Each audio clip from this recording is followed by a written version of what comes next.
my name is Sequoia. I'm here at Pacific Domes interviewing Andrew in sales today to help us answer some of our most commonly asked questions about domes. So Andrew, can you tell us some of the most common sizes for dwell domes?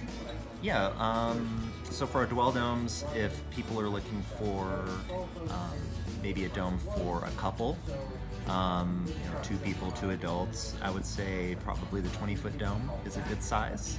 That allows you to have a queen size, king size bed, a couple nightstands, maybe a writing table, and then perhaps a changing area off to the side.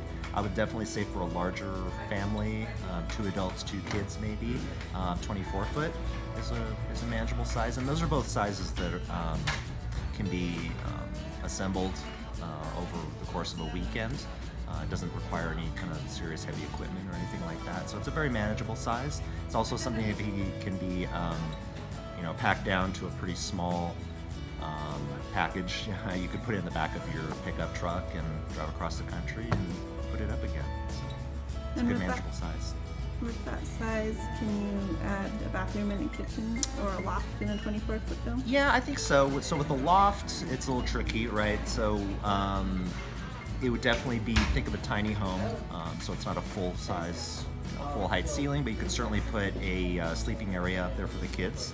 And then as far as the bathroom goes, I would say, yeah, you could put a small bathroom, probably even in a 20-foot dome. Might make it a little cozier, but the 24, you certainly have the room to put in a kitchen or bathroom, any of those amenities. Right. And what about permitting for domes? So permitting is tricky. It's the first step would be to go to City Hall or whoever issues the building permits in your area. It varies from county to county, so that would be the place to start. The main thing we tell our clients is when they're starting this process is make sure to use the language temporary structure, because that's what our domes are. They're considered temporary. Again, they can be taken down within a day or 2 and transported, and so you can get away with using them as alternative residence or alternative structures, basically. But that's where I would start, is check with your local building commission and City Hall. And bribery goes a long way, so maybe take them some baked goods. What is the lifespan of a dome?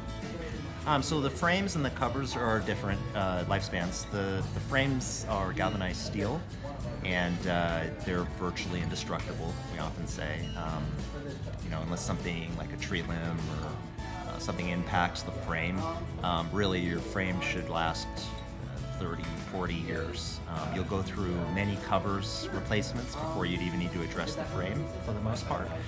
The covers are usually around 10 to 12 to 20 years. I know that's a very broad spectrum of time, but it just depends on the environment that you're in and the maintenance that you do on your covers. We have another video that kind of talks about how to maintain the covers of your dome. The part that will need to be replaced sooner than anything else is the marine grade vinyl windows, or bay windows that we use. Those are more like around 8 to 10 years. And with our newer domes now, they're removable, so they can be zipped out and then replaced relatively easily. Great. And what is the turnaround time after a dome has been ordered? So our lead times are usually 4 to 6 weeks on the smaller domes, so smaller being, I would say, about 36 feet in diameter and less, and smaller. So give us about 4 to 6 weeks. Obviously, that's all dependent upon seasonality. If we have a large event dome or 2 going up, it may be a little bit longer, but yeah, about 4 to 6 weeks. Do you offer deck plans? I don't, but we have deck plans available on our website at pacificdomes.com. Those are just kind of generic deck plans to give you an idea of what to expect with building a platform or a deck for your dome. Certainly if you have a professional, like a contractor, building a deck for you, that's fine. Follow their lead. The main thing is that we would need, if you're building a dwell dome, is to make sure that the platform that the deck is sitting on is the correct dimension and size. So it's more of a faceted shape, and we have to get the dome up off of the surface, whatever surface it's sitting on, for the cover to work. That's not a cryptic answer, but yeah, there's a small part of it that's very specific, but we do offer those measurements when you make your dome order. What is the best way to heat and cool your dome? So there's different ways to do that. You can, if you have the infrastructure like electricity, you can certainly heat your dome with electric heat. If you're more off-grid or you're going for more a natural solution, I guess you could say, you could heat your dome with a wood stove or a pellet stove. I know kerosene stoves have gotten very affordable, and the price of kerosene, as far as when you buy it in bulk, has also gotten a little more affordable as well too. But you basically want to stay away mostly from propane. Propane is a moist heat, creates moisture in your dome. You want to avoid that. I would say that wood, like a wood stove, is most ideal because it's a nice dry heat, and it'll prevent any moisture from building up in your dome. And what's the best way to cool your dome?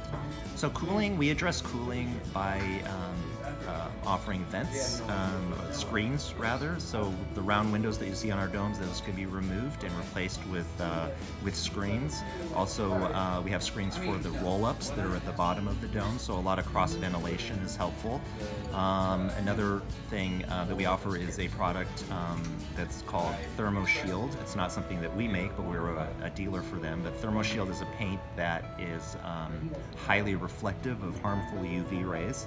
And so in places, you know, in the states like New Mexico or Arizona, for instance, that have a lot of direct sunlight, we highly recommend the product called Thermo Shield. And you can find more information on that. It's at thermoshield.com. It's an amazing product that's been around for 30, 40 years, I think, as long as we have. Okay, thank you so much, Andrew, for talking to us today. You're welcome. Thank you, Sequoia. Hi, everybody.